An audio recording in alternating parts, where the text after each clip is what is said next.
Plasmid vector एक हो गया था ना, PBr322। देखो बाकी वेक्टर पहले हम लिखा देते कि क्या क्या वेक्टर्स होते हैं।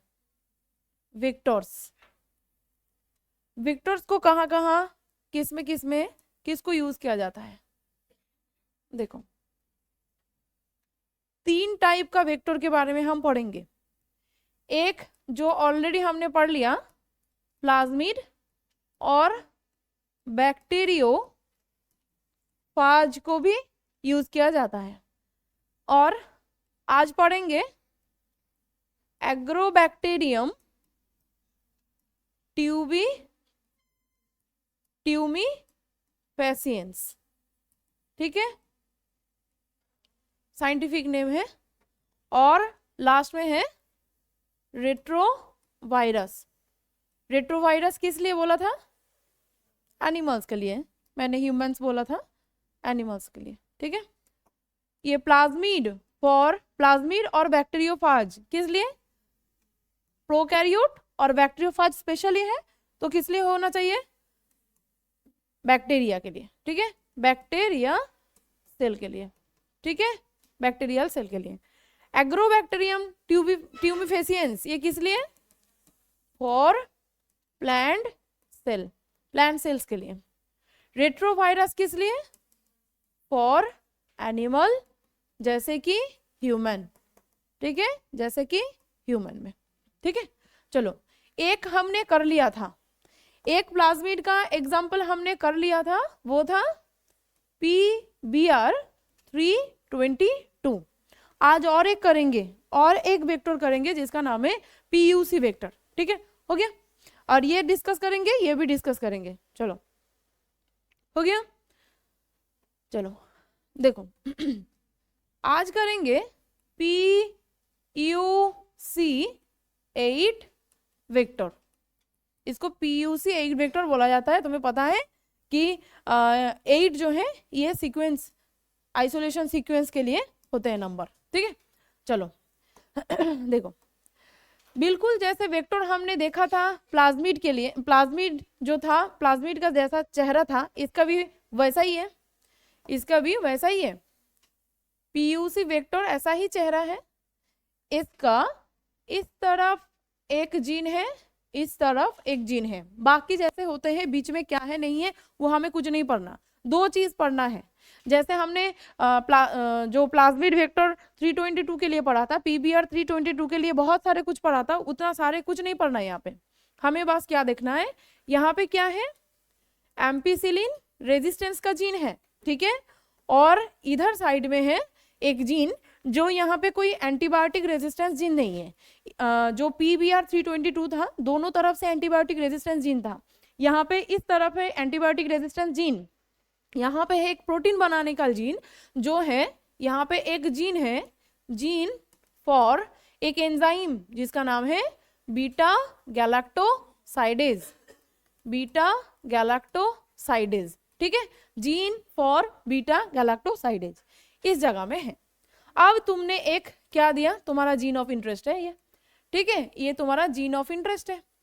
अब ये gene of interest, gene of interest, चलो जीन ऑफ इंटरेस्ट। अब ये जीन ऑफ इंटरेस्ट को तुम अगर इसमें दोगे तो या तो ये जीन ऑफ इंटरेस्ट एम्पीसिलिन के जगह घुस सकता है, नहीं तो ये बीटा गैलेक्टोसाइडेज के जगह घुस सकता है। इसके लिए भी 3 कंडीशन हो सकता है, इसके लिए भी 3 कंडीशन बन सकता है, 3 कंडीशन बन सकता है। क्या क्या कंडीशन बन सकता है? एक, ये जो वेक्टर है, ये वेक्टर, ये 3 बार वेक्टर हम ड्रॉ कर लेते हैं। हो सकता है ये, अच्छा इधर है एम्पीसिलिन का रेजिस्टेंस जीन, इधर है एम्पीसिलिन का रेजिस्टेंस जीन, ठीक है, इधर है एम्पीसिलिन का रेजिस्टेंस जीन, ठीक है। हो सकता है मेरा gene of interest, gene of interest यहाँ पे एम्पीसिलिन रेजिस्टेंस जीन के पास घुस गया, हो सकता है यहाँ पे नहीं घुसा, और क्या हो सकता है, इधर भी हम ड्रॉ कर लेते, पहले रुको, ये जो है ये कौन सा, beta galactosidase, beta galactosidase, beta galactosidase. 3 condition बन सकता है। एक, ये जीन ऑफ इंटरेस्ट मेरा यहाँ पे घुस सकता है, जीन ऑफ इंटरेस्ट मेरा यहाँ पे घुस सकता है, और हो सकता है जिसमें कोई जीन ऑफ इंटरेस्ट घुसा ही नहीं, ठीक है, ऐसा 3 कंडीशन होगा, 3 कंडीशन होगा। इसमें क्या है, इसमें मेरा gene of interest in ampicillin resistant gene के प्लेस में, ठीक है, एम्पीसिलिन रेजिस्टेंट जीन जहां है वहां पे घुस सकता है मेरा जीन ऑफ इंटरेस्ट, नहीं तो जीन ऑफ इंटरेस्ट इन कहाँ घुस सकता है, इन the place of gene for beta galactosidase जहां पे है उस जगह घुस सकता है। और एक कंडीशन ऐसा भी हो सकता है, no gene of interest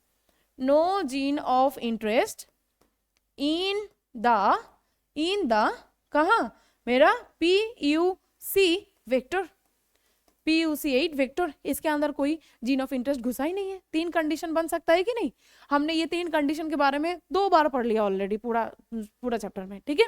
so ये एक बार यहाँ पे, एक बार यहाँ पे, एक बार यहाँ पे। अब हमें कैसे समझ में आएगा इन तीनों में से कि कहाँ पे क्या है, ठीक है। अब इसके लिए हम अप्लाई करेंगे एक चीज, क्या अप्लाई करेंगे, हम इसको कल्चर कराएंगे और इसको ट्रीट कराएंगे। ट्रीटेड विथ क्या डालेंगे, हम यहाँ पे डालेंगे एक्स गैल, क्या डालेंगे, एक्स गैल, क्योंकि एक्स गैल बिकॉज क्या होते हैं, एक्स गैल जो है, एक्स गैल अगर ये जीन से बीटा गैलेक्टोसाइडेज बनेगा, मतलब ये एंजाइम बनेगा, तो यहाँ पे बीटा गैलेक्टोसाइडेज आ जाएगा कि नहीं आ जाएगा। अगर ये जीन जो है, ये जीन अगर एक्टिवेटेड है तो ये जीन एक्टिवेटेड की वजह से बीटा गैलेक्टोसाइडेज एंजाइम बनेगा कि नहीं बनेगा। अगर बनेगा तो इस एक्स गैल के साथ बीटा गैलेक्टोसाइडेज मिला के एक कलर प्रोडक्शन करेगा उस कल्चर में, और वो कलर कौन सा है, ब्लू कलर डालेगा, ब्लू कलर देगा। अब ये बीटा गैलेक्टोसाइडेज इनमें से कौन सा कंडीशन में आ सकता है, मतलब बीटा गैलेक्टोसाइडेज कौन सा, इन तीनों में से कौन किसका, अगर इसको भी तुमने ट्रीट किया, इसको भी तुमने ट्रीट किया किससे, एक्स गैल से, इसको भी तुमने ट्रीट किया किससे, एक्स गैल से, इसको भी किससे किया, एक्स गैल से, तीनों को एक्स गैल से ट्रीट किया। तो बताओ मुझे इन तीनों में से किसका कलर, किसका कल्चर में, मतलब मीडियम में किसका कलर ब्लू कलर का आने वाले हैं, किसमें ब्लू कलर आने वाले हैं, किसमें, कैसे सेकेंड में आएगा, सेकेंड में अगर जीन ऑफ इंटरेस्ट मेरा यहाँ पे है, गैलेक्टोसाइडेज के अंदर है, उसका मतलब समझ लेना है मेरा बीटा गैलेक्टोसाइडेज का जो जीन है वो है डिस्ट्रॉयड, है कि नहीं, ठीक है। तो अगर बीटा गैलेक्टोसाइडेज का जीन इनएक्टिवेटेड है, मतलब यहाँ पे हाँ 2 जगह में ये ब्लू कलर डाल सकता है, ठीक है, एक ये ब्लू कलर डाल सकता है और ये ब्लू कलर डाल सकता है, ब्लू कलर डाल सकता है, दोनों में ब्लू कलर आ सकता है। अब मुझे किसको चाहिए, इसको हटा दो, इसको अब हटा दो, क्योंकि अब ये जो है बीटा गैलेक्टोसाइडेज, मतलब हम समझ सकते हैं कि इसमें क्या है, बीटा गैलेक्टोसाइडेज के जो जीन है उस जगह में मेरा जीन ऑफ इंटरेस्ट घुस गया।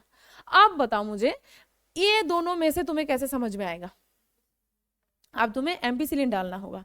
अब अगर इसमें थोड़ा सा डालोगे एम्पीसिलिन डाल दो एंटीबायोटिक, तो ये ऑर्गेनिज्म जिंदा रहेगा या मर जाएगा, मर जाएगा, ठीक है।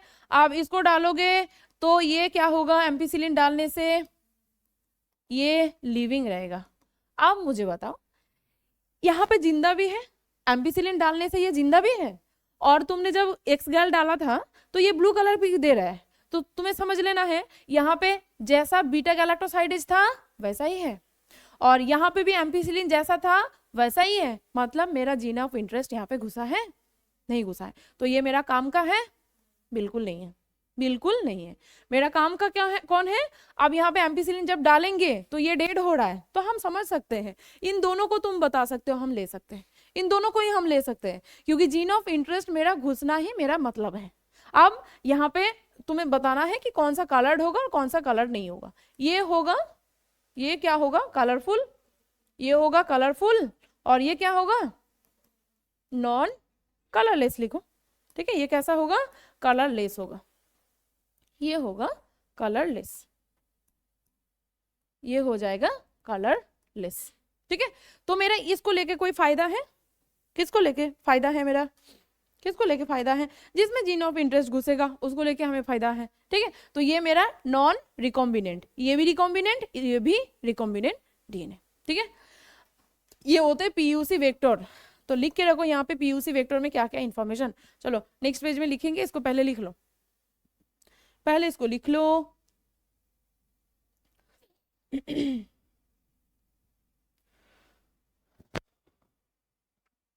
लिख लो उसको, इसको नॉन ट्रांसफॉर्म बोल सकते हैं हम, क्योंकि इसके पास कोई डीएनए नहीं आया, मतलब इसको नहीं बोल सकते, जो होस्ट में डालेंगे। अब ये तीनों को अगर हम होस्ट में डालते, ये तीनों को अगर हम होस्ट में डालेंगे तो देखो, ये तीनों को अगर हम होस्ट में डालेंगे तो क्या होगा, ये रिकॉम्बिनेंट भी है प्लस ट्रांसफॉर्म्ड भी है, ये भी रिकॉम्बिनेंट भी है प्लस ट्रांसफॉर्म भी है। हमने बस एक बार चेक किया कैसे, एक्स गैल देके और एक बार क्या देखे, एम्पिसिलिन देके, कि एक्चुअली मेरा जीन ऑफ इंटरेस्ट कहाँ पे है। ठीक है, और ये है नॉन रिकॉम्बिनेंट प्लस अगर ये होस्ट बॉडी में, होस्ट बॉडी के अंदर अगर घुसता है तो ट्रांसफॉर्म, अगर नहीं घुसता है तो नॉन ट्रांसफॉर्म है। जहां पे नॉन ट्रांसफॉर्म कंडीशन में है कोई भी बैक्टीरिया, कोई भी बैक्टीरिया, ये बैक्टीरिया, इसके अंदर मैंने ये डालने की कोशिश की, ये डालने की कोशिश की, लेकिन ये आया नहीं। ठीक है, ये आया नहीं, इसके पास कुछ नहीं है, तो ये एक तो नॉन ट्रांसफॉर्म्ड, नॉन ट्रांसफॉर्म्ड, दूसरा ये नॉन रिकॉम्बिनेंट, नॉन रिकॉम्बिनेंट है कि नहीं।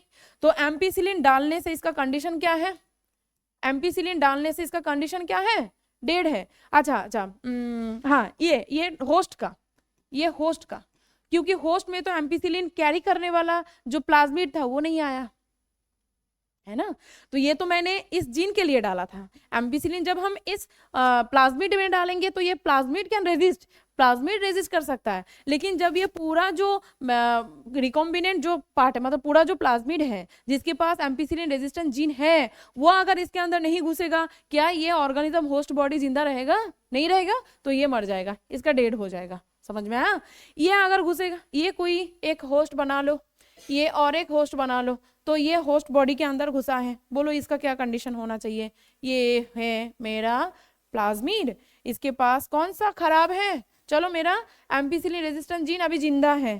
ठीक है, जिंदा है, तो ये डेड होगा या जिंदा रहेगा या मर जाएगा, ये क्या होगा, अलाइव, जिंदा रहेगा, है ना। और वो लास्ट वाला कौन है, इसको अगर हम डालेंगे कोई होस्ट बॉडी में, ये कोई होस्ट बॉडी है, इसको हमने डाला है ये प्लाज्मिड को, तो मेरा यहाँ पे क्या क्या देखो, एम्पिसिलिन है अभी नहीं है, कौन है, सिर्फ कौन है, सिर्फ ये है, तो ये क्या होगा, ये तो मर जाएगा ना, ये क्या होगा, मर जाएगा। तो बता मुझे इन तीनों में से किसको लेंगे, कौन सा ऑर्गेनिज्म को लेंगे, सेकेंड, ये एक्सेप्टेड होगा, ये ऑर्गेनिज्म होगा एक्सेप्टेड, एक्सेप्टेड क्यों, क्योंकि मेरा gene of interest beta galactosidase के अंदर डाला है, मतलब घुस गया है। क्योंकि हम इसको क्यों लेंगे, एम्पिसिलिन डालने के बाद भी अगर मेरे पास कोई एंटीबायोटिक ऐसा एम्पिसिलिन है उसके अंदर हम कल्चर करना चाहते हैं, तो उसके अंदर ये ऑर्गेनिज्म मरेगा नहीं, क्योंकि उसके अंदर मेरा जीन ऑफ इंटरेस्ट कहाँ पे घुसा, बीटा गैलेक्टोसाइडेज के प्लेस में घुसा, मेरा एम्पिसिलिन रेजिस्टेंस जो जीन है वो अभी भी इंटैक्ट है, तो अगर मैं उसको एम्पिसिलिन में डाल दूंगी तो भी कुछ प्रॉब्लम नहीं होगा, क्योंकि मेरे पास अभी भी होस्ट सेल में एम्पिसिलिन रेजिस्टेंस जीन जो है वो बिल्कुल एक्टिव है। समझ में आया, जैसे एम्पिसिलिन रेजिस्टेंट, जैसे हमने PBR 322 में देखा था, या तो एम्पिसिलिन रेजिस्टेंट जीन के पास घुस सकता है या तो टेट्रासाइक्लिन जीन के पास घुस सकता है, यहाँ पे भी सेम है, यहाँ पे भी सेम है। लेकिन मुझे किसको लेना है, इसको लेना है या इसको लेना है, क्योंकि हम जब ट्रीट करेंगे एम्पिसिलिन में तो जब मर जाएगा तो मेरा मुश्किल हो जाएगा ना, तो क्या फायदा है मुझे। ठीक है, इसीलिए हम किसको लेंगे, जो नहीं मरेगा एम्पिसिलिन देने के बाद भी उसको लेंगे। मतलब हम घुमा के बोल सकते हैं जिस वेक्टर के अंदर मेरा gene of interest beta galactosidase के प्लेस में घुसा था उसको लेंगे, मतलब जो कलरलेस हुआ था, क्योंकि बीटा गैलेक्टोसाइडेज खत्म है। अगर बीटा गैलेक्टोसाइडेज खत्म तो बीटा गैलेक्टोसाइडेज एक्स गैल के साथ रिएक्शन नहीं करेगा और ब्लू कलर भी नहीं देगा। क्लियर हुआ, तो ये होते हैं पीयूसी वेक्टर। लिख के रखो कुछ इन्फॉर्मेशन लाइन लाइन में।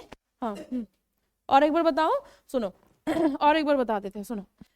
ये एक पीयूसी वेक्टर, इस पीयूसी वेक्टर के पास है दो जीन, इधर एक इधर एक, बाकी वेक्टर के पास जैसे होते रिकॉग्निशन साइट, ये सारे चीजें हो सकता है, लेकिन वो सारे हमें कुछ नहीं पढ़ना है। ओनली तुम्हें सिलेबस में PBR 322 का जो दिया है वो सब लर्न करना है, इसमें से कुछ नहीं लर्न करना। सिर्फ दो चीज लर्न करना है, एक इसके पास होगा एक एम्पिसिलिन रेजिस्टेंस जीन, उल्टा साइड में इसका होगा एक जीन जो कोई एंटीबायोटिक का रेजिस्टेंसी पावर इसके पास नहीं है, इसके पास है एक प्रोटीन बनाने का, मतलब एक एंजाइम बनाने का जीन जिसका नाम है gene of beta galactosidase. Okay, अब अगर हम मेरा जो जीन ऑफ इंटरेस्ट है इसको हम इसमें डालना चाहते हैं तो वो या तो यहाँ पे घुस सकता है, नहीं तो ये इसके अंदर घुस सकता है। ठीक है, तो मैंने मान लिया, एक तीनों एजम्पशन कर लिया कि मेरा जो ये वेक्टर है इसमें या तो एम्पिसिलिन रेजिस्टेंस जीन के अंदर घुस सकता है एम्पिसिलिन रेजिस्टेंस जीन को खत्म करके, है ना, और नहीं तो ये मेरा बीटा गैलेक्टोसाइडेज का जो जीन है वहां पे घुस सकता है बीटा गैलेक्टोसाइडेज जीन को खत्म करके, है ना, तो ये घुस सकता है। और कभी ऐसा हो सकता है कि मैंने बहुत बार कोशिश करने के बाद भी मेरा जीन ऑफ इंटरेस्ट इस वेक्टर का ना इसमें घुसा ना इसमें घुसा। तो पहला मुझे ये जज करना चाहिए कि हमें कैसे पता चलेगा कि मेरा जीन ऑफ इंटरेस्ट एक्चुअली घुसा है कि नहीं घुसा है, पहले ये समझो। कैसे समझ में आएगा? हम इसमें एक पॉइंट को उठाएंगे, वो है बीटा गैलेक्टोसाइडेज, जो इस जीन ऑफ बीटा गैलेक्टोसाइडेज से बनता है। ठीक है, लैक्सेड से बनता है। तो ये बीटा गैलेक्टोसाइडेज जो एंजाइम है, वो एंजाइम जब ये बनेगा, कब बनेगा? जब ये जीन जो है वो जब एक्टिव रहेगा तभी बन सकता है।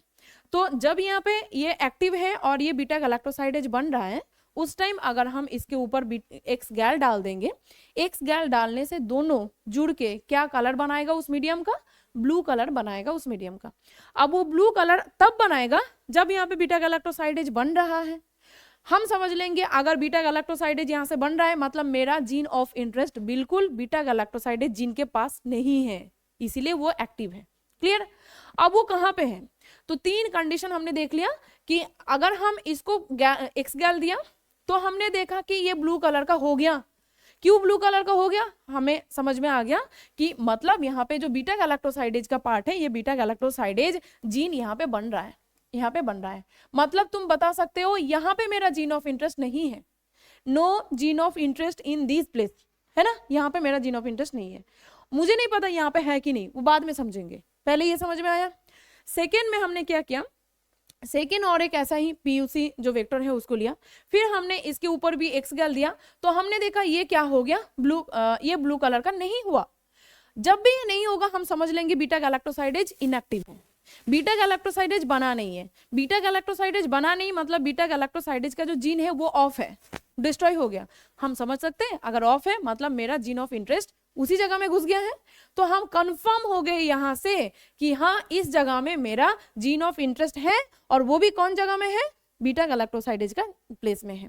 लेकिन ये वाले में मुझे नहीं पता, अभी भी नहीं पता कि मेरा जीन ऑफ इंटरेस्ट है या नहीं है, क्योंकि इसका और इसका दोनों का कंडीशन सेम है। ये भी कलरलेस होगा, कलरफुल होगा, ये भी कलरफुल होगा, क्योंकि इसमें भी अभी भी बीटा गैलेक्टोसाइडेज का जीन जिंदा है, इसमें भी बीटा गैलेक्टोसाइडेज का जीन जिंदा है।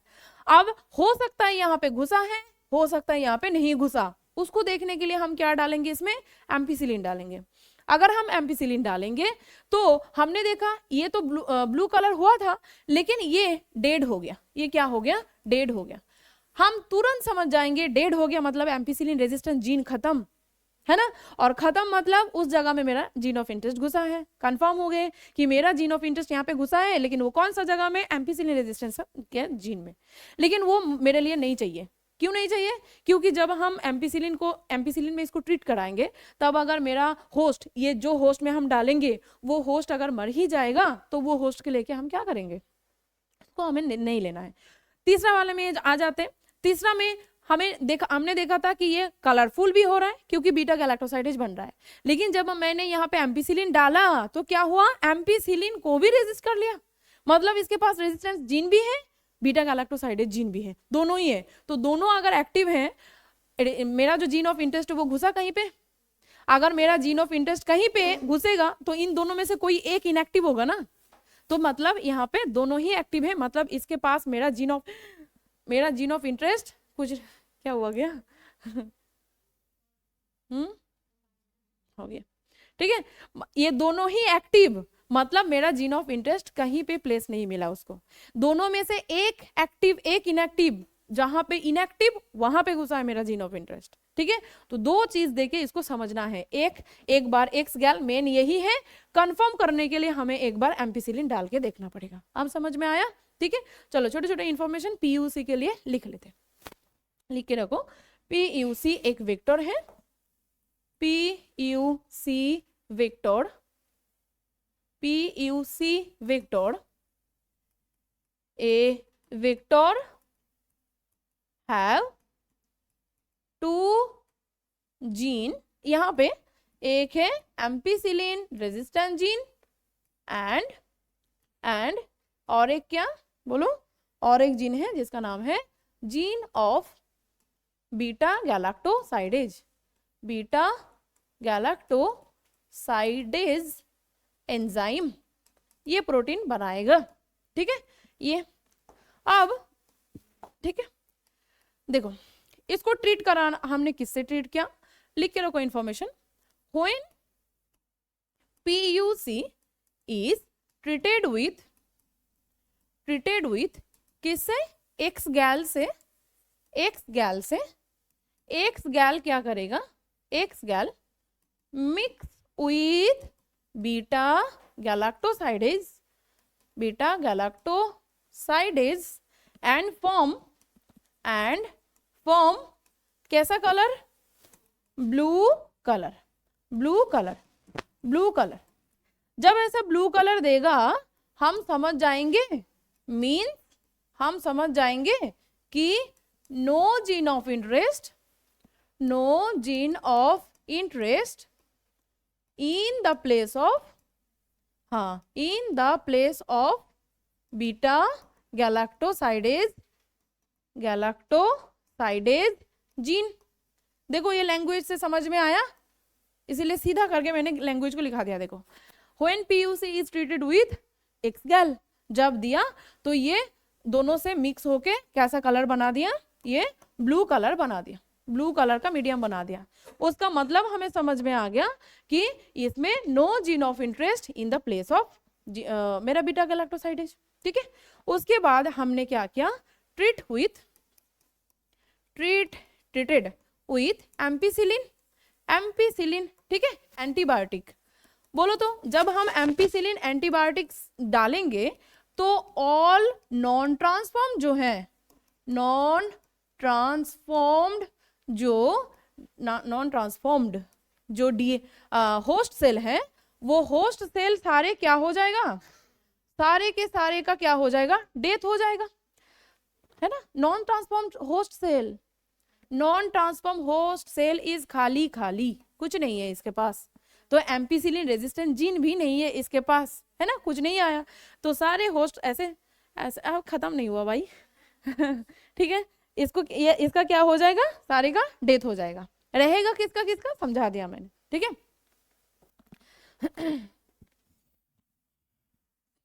ठीक है, मतलब तुम्हें क्या चाहिए, कौन सा चाहिए, डिजायर्ड जो कॉलोनी है, जो चाहिए तुम्हें, ये आता है क्वेश्चन में। डिजायर्ड जो कॉलोनी है वो कॉलोनी कलरफुल या कलरलेस, कलरलेस लिख के रखो ये।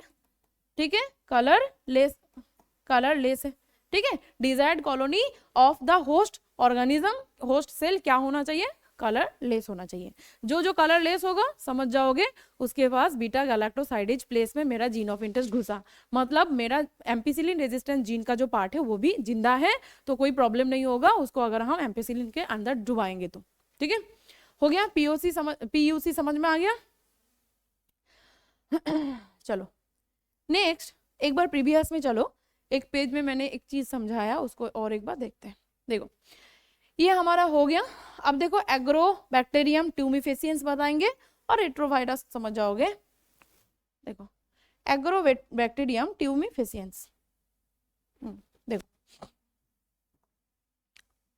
वेक्टर्स, अब देखो vectors for animals and plants, vectors for animals and plants. सुनो देखो फर्स्ट, देखो एक बैक्टीरिया जिसका नाम है एग्रोबैक्टीरियम ट्यूमिफेसियंस, ट्यूमिफेसियंस। ये बैक्टीरिया क्या करता है, ये बैक्टीरिया जब भी कोई डाइकॉट प्लांट में घुसता है, इन डाइकॉट प्लांट में घुसता है, सोचो कोई डाइकॉट प्लांट का कटा हुआ प्लेस, ओके ठीक है, ऐसे एक डाइकॉट प्लांट, तुम लोगों में से कोई एक डॉक्टर जोन से घर जा रहे थे और साइड में एक प्लांट देखा डाइकॉट का, उसको ऐसे तोड़ दिया, था ऐसा पूरा, तो तुमने उसको तोड़ दिया। तो जब तोड़ देंगे तो यहाँ पे एक इंज्यूरी क्रिएट होगा, यहाँ पे एक इंज्यूरी क्रिएट होगा ना, प्लांट का इस जगह में इंज्यूरी क्रिएट होगा। अब कोई एनिमल का ऐसा करते तो हमें दर्द होता, क्योंकि हमें पता है कि एनिमल का दर्द होता है, लेकिन प्लांट का भी जो दर्द होता है वो हम समझते नहीं है। अब यहाँ पे जब कट हो जाएगा, अगर इसके आसपास ये ट्यूमिफेसियंस घूम रहा है, अगर इसके आसपास एग्रोबैक्टीरियम ट्यूमिफेसियंस अगर घूम रहा है, तो एग्रोबैक्टीरियम ट्यूमिफेसियंस क्या करेगा, इसके अंदर घुस जाएगा। अगर इसके अंदर घुस जाते हैं तो इस जगह में सेल डिवीजन, मतलब माइटोसिस इंक्रीज कर देगा। तो बोलो, किसी का भी जो जगह चोट लग जाते हैं उसको हील कराने के लिए हम माइटोसिस करा लेते हैं। एनिमल के बॉडी में भी, प्लांट भी अपने बॉडी में ऐसे ही करते हैं। जो जगह तुम ऐसे चलते चलते कोई ब्रांच को ऐसे करके तोड़ दिया, कोई फ्लावर को ऐसे करके तोड़ लिया, तो उस जगह में बाहर से तुरंत बैक्टीरिया वायरसेस घुस जाएगा, उसका भी डिजीज कर सकता है। इसीलिए तुरंत प्लांट क्या करेगा, उस जगह में माइटोसिस करके उस जगह को हील कर लेगा, ठीक है, वुंड को हील कर लेगा। ये भी करते हैं, लेकिन उसके लिए यहाँ पे जो डिवीजन का रेट है वो एकदम मतलब बिल्कुल कंट्रोल में है। लेकिन अगर ये बैक्टीरिया घुस जाएगा तो इस जगह में ये जो सेल डिवीजन है वो इतना ज्यादा बढ़ा देगा कि यहाँ का जो मेन सेल था बॉडी का, देखो डिवीजन करते करते, यहाँ पे डिवीजन करते करते इतना मोटा बन जाएगा। कोई जरूरत नहीं था। अगर हमारे में से किसी को ऐसे करके कहीं एक जगह में ऐसे चोट लग गया, वहां पे बस ऐसे कट लग गया, कुछ दिन बाद देखोगे वो अपने आप हील हो गया, क्योंकि जितना नंबर में वहां पे माइटोसिस करके सेल को चाहिए था उतना सेल डिवीजन हुआ और वो जो पूरा प्लेस था वो रिकवर हो गया। अब अगर वहां पे ऐसे ही कोई बैक्टीरिया घुस गया और सेल डिवीजन को ऐसे करके बहुत ज्यादा इंक्रीज करा दिया, सोचो एक बार यहाँ पे अगर सेल ऐसे बार बार ज्यादा से ज्यादा इंक्रीज हो जाएगा डिवीजन रेट और बढ़ जाएगा, तो ये जगह क्या हो जाएगा, सेल से ज्यादा ट्यूमर, मतलब ट्यूमर लाइक स्ट्रक्चर बन जाएगा। प्लांट का भी ऐसा होता है, तो ऐसे तोड़ो मत कहीं पे भी, ठीक है, ऐसे कहीं पे भी प्लांट को तोड़ो मत। इसको बोलते हैं क्राउन गॉल डिजीज, ठीक है, क्राउन गॉल डिजीज, ऐसे तोड़ो मत। अब ये एग्रोबैक्टीरियम के बॉडी में, इसके बॉडी में जो प्लाज्मिड है उसके पास एक ऐसा जीन है जिसको बोलते हैं TI, बोल दो प्लाज्मिड ना, इसको बोलते हैं TI plasmid, tumour inducing plasmid. TI plasmid मतलब ट्यूमर इंड्यूसिंग प्लाज्मिड बोलते हैं इसको, ठीक है, ट्यूमर इंड्यूसिंग प्लाज्मिड बोलते हैं।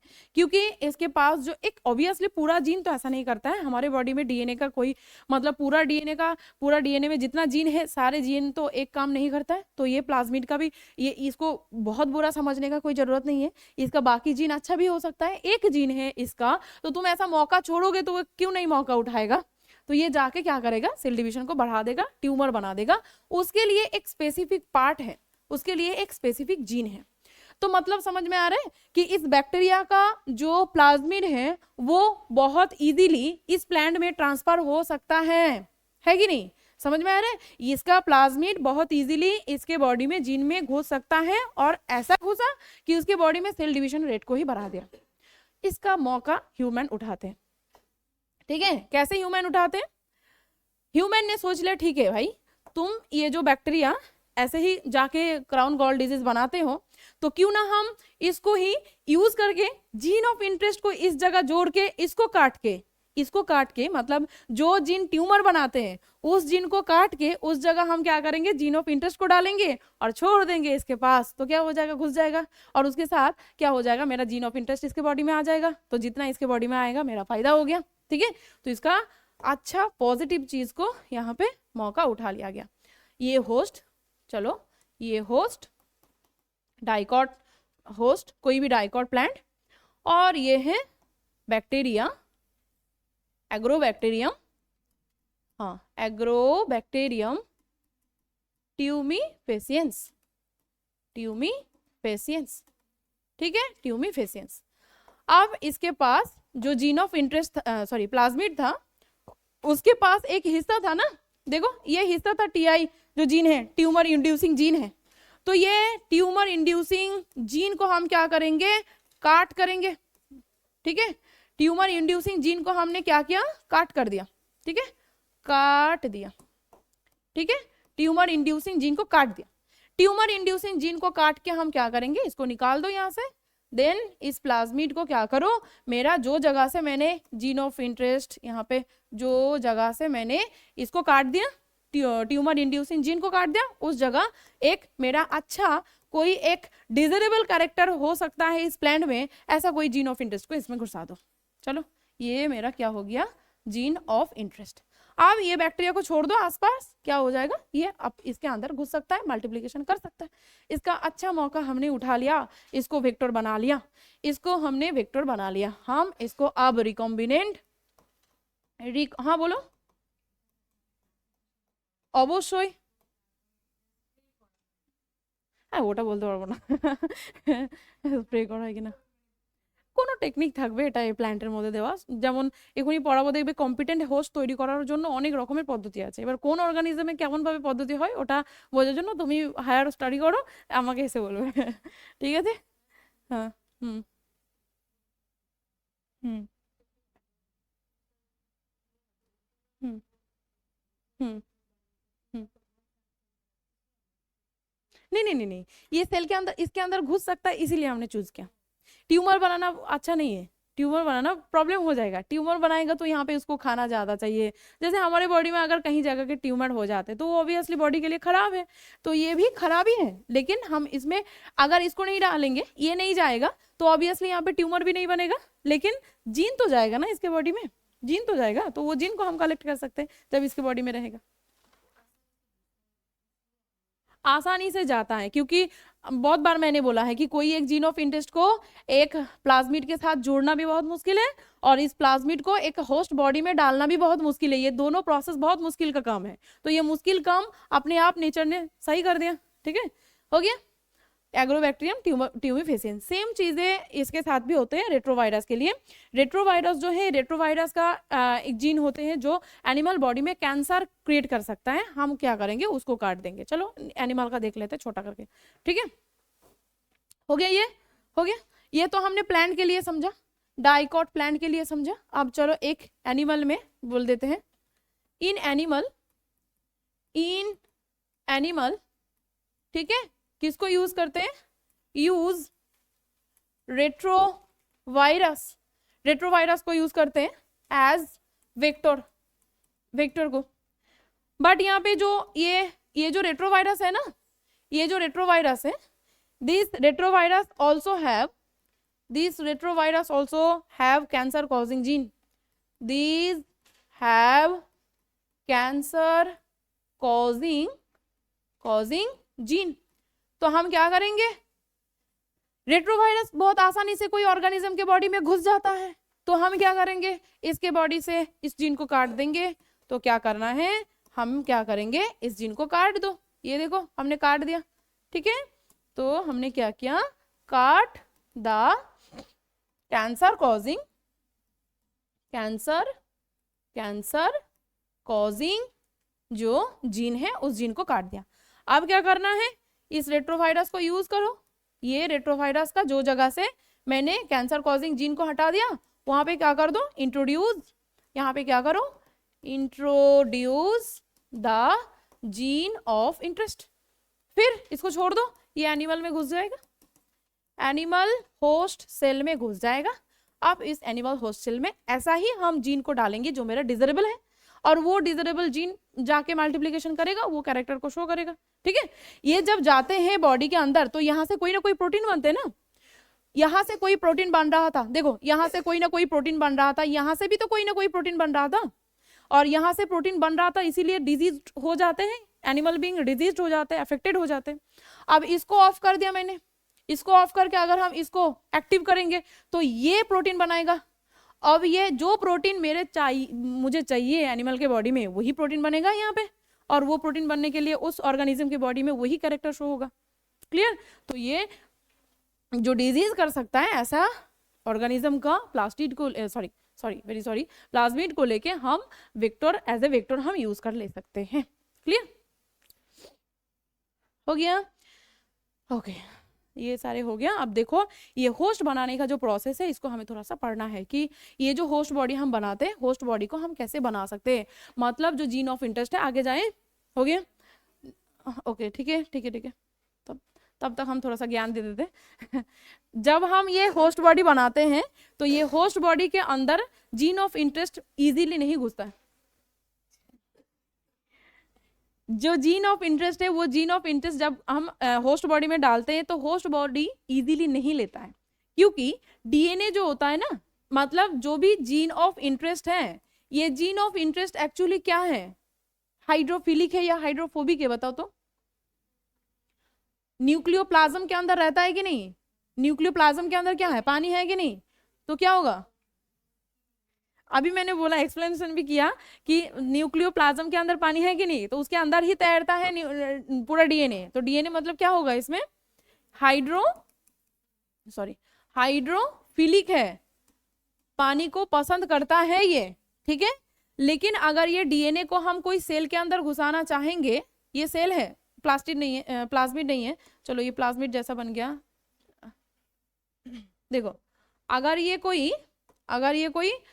सेल है, चलो एनिमल सेल है, तो ये हमें पता है कि एनिमल सेल का ऐसे डबल लेयर्ड सेल मेम्ब्रेन होते हैं, हमें पता है, और उसके बीच में बैठा हुआ है फैटी एसिड चेन जो पानी से बिल्कुल नफरत है ना। तो क्या ये डीएनए का टुकड़ा जो है, वो डीएनए का टुकड़ा को बहुत इजीली घुसने देगा? बिल्कुल नहीं देगा, उसके लिए हमें कुछ करना पड़ता है, इसीलिए रेट इतना कम है, ठीक है, ये इंट्रोड्यूस करने का रेट इतना कम है। चलो हम देखते हैं कि क्या क्या करना पड़ेगा हमें। हो गया, चलो लिखो मेकिंग, इसको बोलते हैं competent host, making competent host, ठीक है। देखो, एक होता है इलेक्ट्रिसिटी प्रोवाइड करके, एक होस्ट सेल, उसमें इलेक्ट्रिसिटी प्रोवाइड करने से क्या होता है, एक सेल इसमें इलेक्ट्रिसिटी प्रोवाइड करने से क्या होते हैं, इस सेल के वॉल में, सेल मेम्ब्रेन में या सेल का कवरिंग में ऐसे छोटे छोटे पोर बन जाते हैं, और इस पोर के वजह से मेरा जीन ऑफ इंटरेस्ट को प्लेस मिल जाते हैं यहाँ पे अंदर घुसने के लिए। ये एक प्रोसेस है, ठीक है। बाकी प्रोसेस तुम्हें समझाती हूँ मैं। फास्ट एक प्रोसेस है जिसका नाम है मतलब डायरेक्ट ट्रांसफर करने के लिए, ठीक है, डायरेक्ट ट्रांसफर करने के लिए। डायरेक्ट ट्रांसफर करने के लिए पहले तुम्हें लेना होगा होस्ट सेल को, ठीक है, होस्ट सेल को जिसके अंदर तुम जीन ऑफ इंटरेस्ट देना चाहते हो। इस होस्ट सेल को पहले तुम्हें ट्रीट करना पड़ेगा, ट्रीटेड नहीं होगा, ट्रीट लिखो, ट्रीट विथ, नहीं तो इज ट्रीटेड लिखो, छोड़ो, ट्रीट विथ, इसको किससे ट्रीट करना पड़ेगा, कैल्शियम आयन से ट्रीट करना पड़ेगा। पहले होस्ट सेल लिया, उस होस्ट सेल को पहले क्या दिया, कैल्शियम आयन दे दिया। कैल्शियम आयन देने के बाद इसको देना है तुम्हें आइस देना है, ठंडा करना है, इसको चील करना है। चील, जब ये चील्ड कंडीशन में है, जब चील्ड मूड में है, अचानक टेम्परेचर बढ़ा देना है, अचानक बढ़ा देना है, इसको बोलते हैं हीट शॉक, ठीक है, इसको बोलते हैं हीट शॉक। अचानक टेम्परेचर इतना बढ़ा दिया, कितना बढ़ा दिया, क्वेश्चन आते 42 डिग्री सेल्सियस कर दिया। जब वो आइस में था, ऑब्वियसली 0 या 0 से कम डिग्री टेम्परेचर में है, ठीक है, और अचानक अगर ऐसा हीट दोगे तो उसको बोलते हैं हीट शॉक कर देना। हीट शॉक कर देने से ये क्या हो जाएगा, एक्चुअली इस सेल, ये जो सेल है इसके अंदर ऐसे छोटे छोटे पोर बन जाते हैं, ठीक है, ऐसे छोटे छोटे पोर बन जाते हैं, और ये पोर से जो जीन ऑफ इंटरेस्ट है, वो जीन ऑफ इंटरेस्ट को घुसने का मौका मिल जाता है। ये एक प्रोसेस है डायरेक्ट ट्रांसफर करने के लिए। समझ में आया है कि नहीं आया है? क्वेश्चन आता है हीट शॉक में कितना टेम्परेचर दिया जाता है, क्वेश्चन आता है ये सीक्वेंस बताओ, पहले क्या करते हैं, पहले आइस में देते हैं या पहले कैल्शियम आयन में देते हैं या पहले ही हीट शॉक दिया जाता है? पहले कैल्शियम आयन, उसके बाद उसको चील कराओ, ठंडा कराओ थोड़ा सा, ठीक है, फिर उसको हीट दो। अचानक हीट देने को बोलते हैं हीट शॉक, और हीट शॉक देने से ये जीन ऑफ इंटरेस्ट क्या हो सकता है, अंदर घुस सकता है, जीन ऑफ इंटरेस्ट। ठीक है, ये समझ में आया, इजी है। और दो प्रोसेस है, एक है माइक्रो इंजेक्शन, ठीक है, हो गया ये, यहीं पे समझाओ, नहीं चलो, एक हो गया ये, 2 और 3 दूसरा पेज में समझाते हैं। देखो, एक है माइक्रो इंजेक्शन और एक है बायोलिस्टिक, दूसरा है माइक्रो इंजेक्शन, ठीक है, और तीसरा है बायोलिस्टिक प्रोसेस, बायोलिस्टिक। और देखो तो क्या जीन गान बोलते हैं ना, जीन गान, इसको बोलते हैं जीन गान, जीन गान, बंदूक चलाना है थोड़ा यहाँ, ठीक है। देखो याद रखो, माइक्रो इंजेक्शन किया जाता है इन एनिमल सेल में, इन एनिमल सेल के लिए, और बायोलिस्टिक और जीन गान को यूज किया जाता है प्लांट सेल के लिए, इन प्लांट सेल, ठीक है। ऐसे याद रखो, एक एनिमल को एक गोली मारोगे तो मर जाएगा, लेकिन एक प्लांट को अगर एक गोली मारोगे मरेगा नहीं, मरेगा, ठीक है, क्योंकि उसका बॉडी का ऑर्गन्स जो है, काम जो है वो डिस्ट्रीब्यूटेड है, और हमारे बॉडी में बहुत नाजुक है, ठीक है। तो यहाँ पे माइक्रो इंजेक्शन में क्या किया जाता है, देखो ऐसे एक होस्ट सेल लिया, ठीक है, ये होस्ट सेल है, होस्ट एनिमल सेल। अब क्या करना होता है, कुछ नहीं, बहुत इजी है, एक ऐसे माइक्रोपिपेट देखा है कभी, हाँ पिक्चर में देखा है, ऐसे माइक्रोपिपेट होते हैं, ऐसे बहुत छोटा छोटा होता है, ठीक है, माइक्रोपिपेट इंजेक्शन जैसा, माइक्रोपिपेट से ऐसे इंजेक्शन जैसा है, लेकिन बिल्कुल इंजेक्शन नहीं है, माइक्रोपिपेट ऐसे प्रेशर देने के बाद, हाँ बुरेट में जो काम होता है ना, सेम फंक्शन है उसमें, सही है, लेकिन बुरेट में बस ऐसे पकड़ना होता है, पतला सा एक ट्यूब होता है, उसको बस पकड़ना होता है, छोड़ दो, वो अपने आप थोड़ा थोड़ा धीरे धीरे करके ऊपर आ जाते हैं, और माइक्रोपिपेट में ऐसे दबाना होता है, ठीक है, ऊपर से ऐसे इंजेक्शन जैसा, इंजेक्शन में जैसे होते हैं ना ऊपर से दबाने के लिए, इसका भी होते हैं, ठीक है, कोई पिक्चर में देखोगे। फिर इसके अंदर जीन ऑफ इंटरेस्ट को लिया जाता है, जीन ऑफ इंटरेस्ट को लिया जाता है, तो इस माइक्रोपिपेट से जीन ऑफ इंटरेस्ट को इसके अंदर डाला जाता है, क्या बोलते हैं इसको, माइक्रोपिपेट बोलते हैं, इसको माइक्रोपिपेट बोलते हैं। हाँ नहीं, जीन के साथ डालने से, हाँ न्यूक्लियस के अंदर डाल देते हैं, अगर ये कोई यूकैरियोटिक एनिमल है तो ऑब्वियसली यूकैरियोटिक है, तो हाँ यूकैरियोटिक है, तो यूकैरियोटिक है मतलब उसके बॉडी में न्यूक्लियस में डालना होता है, ठीक है। लिखो माइक्रोपिपेट, पिपेट का स्पेलिंग भूल गई थी, PIPP नहीं है, PETT है ना, माइक्रोपिपेट, ठीक है, इसका न्यूक्लियस में डालना है, एनिमल सेल है ना, एनिमल सेल, ये न्यूक्लियस है, न्यूक्लियस के अंदर डाल दो, क्या बन जाएगा, माइक्रो इंजेक्शन, इस प्रोसेस को बोलेंगे माइक्रो इंजेक्शन। जीन गान के लिए तुम्हें थोड़ा सा इंफॉर्मेशन लेना है, सुनो, पहले देखो ये जीन ऑफ इंटरेस्ट, पहले ये जीन ऑफ इंटरेस्ट, ऐसे छोटे छोटे जीन ऑफ इंटरेस्ट को पहले तुम्हें कोट करना पड़ेगा, ये देखो गोल्डन, या तो तुम इसको कोट कर सकते हो ऐसे गोल्डन से, गोल्ड से, कोटिंग ऑफ गोल्ड का कोटिंग, ठीक है, और नहीं तो इसको दे सकते हो टंगस्टन। मुझे बताओ केमिस्ट्री लोग, टंगस्टन का कलर क्या है, क्या है टंगस्टन का कलर, मुझे नहीं पता, हाँ सिल्वर, श्योर नहीं पता भाई मुझे, चलो इसी कलर का कर देते हैं, ठीक है, चलो ये टंगस्टन है, कोटेड बाय टंगस्टन। ये सब कुछ नहीं याद रखना है तुम्हें, बस कलर वालर कुछ नहीं याद रखना है, हम बायो पढ़ रहे हैं तो यहाँ पे हमें बस नाम याद रखना है कि कौन सा चीजों का कोट किया जाता है। तो यहाँ पे क्या करना है हमें, यहाँ पे gene of interest is coated by या तो गोल्ड और नहीं तो टंगस्टन,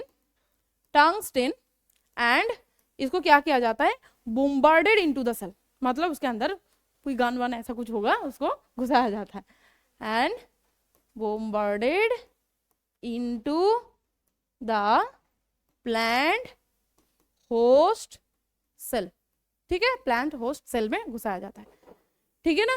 याद क्या रखना है, याद ये रखना है माइक्रो इंजेक्शन में किससे इसको डाला जाता है, माइक्रो पिपेट से। कौन सा सेल में ये यूज किया जाता है, एनिमल सेल में, ठीक है। कहाँ डाला जाता है, न्यूक्लियस के अंदर डाला जाता है। बायोलिस्टिक और जीन गान किसको बोलते हैं, जब ऐसे कोई जीन ऑफ इंटरेस्ट को तुम देना चाहते हो, क्रॉस कराना चाहते हो सेल मेम्ब्रेन जैसा कोई एक हाइड्रोफोबिक एक बैरियर से, तो एक बंदूक का यूज करना होगा। वो सब कुछ नहीं याद रखना है, तुम्हें याद रखना है कि ये जो जीन ऑफ इंटरेस्ट है उसको गन बनाने के लिए, छोटे छोटे गन बनाने के लिए क्या बना, ये नहीं क्या बोलते, बुलेट लाइक बना है, बुलेट लाइक बना है। तो ये बुलेट को बनाने के लिए किसका यूज करना है, दो मेटल का यूज करना है, वन इज गोल्ड एंड दूसरा है टंगस्टन। दोनों का यूज करके क्या कर देना है, बोम्बार्डेड कर देना है, प्लांट होस्ट सेल में ये घुस जाएगा, ठीक है। ये तीनों प्रोसेस है हमें कॉम्पिटेंट होस्ट सेल बनाने के लिए, तीनों प्रोसेस याद रखो। फास्ट बोला क्या, डायरेक्ट ट्रांसफर में फास्ट क्या बोला, उसको पहले किससे कैल्शियम आयन में ट्रीट करना है, उसके बाद आइस देना है, उसके बाद फिर उसको हीट शॉक देना है, हो गया। हम माइक्रो इंजेक्शन जब करेंगे, इंजेक्शन मतलब याद रखना है पिपेट, ठीक है, micro pipette, micro pipette use करना है। माइक्रो पिपेट में हम डालेंगे जीन ऑफ इंटरेस्ट को और उसको क्या सेल के अंदर कहाँ डाल देना है, न्यूक्लियस के अंदर डाल देना है। वो मेन इसके अंदर जो डीएनए पार्ट है उस डीएनए पार्ट के साथ फिक्स हो जाएगा। और बायोलिस्टिक में क्या यूज करना है, कौन कौन metal, gold and tungsten use करना है, ठीक है। किसको, किसके लिए, जो जीन ऑफ इंटरेस्ट है उसको कोट करने के लिए, ठीक है। हो गया, और एक पार्ट हो गया। अब चलो and last method disarm pathogen vector allowed. ये देखो, ये देखो डिसआर्म मतलब पढ़ा दिया ऑलरेडी, डिसआर्म लैंग्वेज नहीं यूज किया था, कहाँ गया, ये देखो। ये जो टीआई प्लाज्मिड को हमने यहाँ पे काटा, टीआई प्लाज्मिड का जो मेन जीन है, ट्यूमर इंड्यूसिंग जो जीन है उसको हमने काट लिया था। ये इस जीन को बोलोगे ट्यूमर इंड्यूसिंग जीन, है ना। इस जीन को काटने का जो प्रोसेस है ना, इस काटने का प्रोसेस को, इस काट को ही बोलते हैं डिसआर्म कर देना। डिसआर्म्ड करके इसको ऐसे बना देना, इसको ऐसे बना देना।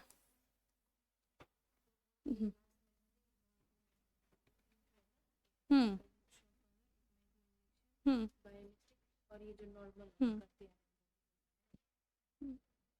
And the last method uses disarmed pathogen vector which when allowed inject the transfer the mind। ओ इसमें बोला है कि and the last method gene गान जब करते हैं ना, and the पढ़ा